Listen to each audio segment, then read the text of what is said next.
How many submissions does a library get on a daily basis? That's a great question, Voiti. I would say it varies, of course, from library to library. You got some of the big ones out there that have a large catalog. They're probably getting dozens, if not maybe 100 or so a day. They probably get a lot.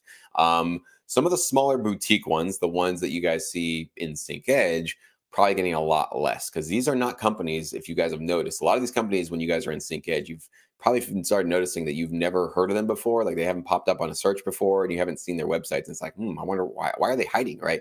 They're not hiding. It's just that they are not necessarily in the business of trying to make themselves extremely visible to producers and composers like us.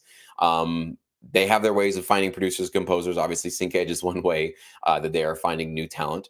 But they are really more in the business of trying to find clients that are wanting to use their music, hopefully use their music for their productions, okay?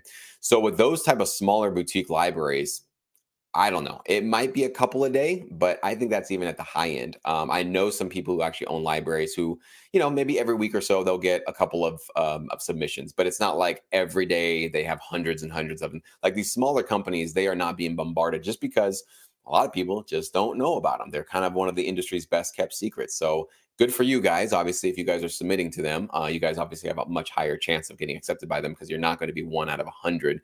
And this is exactly why I've always said, submitting to a very popular music supervisor who's running maybe one of the most popular shows like on a streaming service or a TV right now.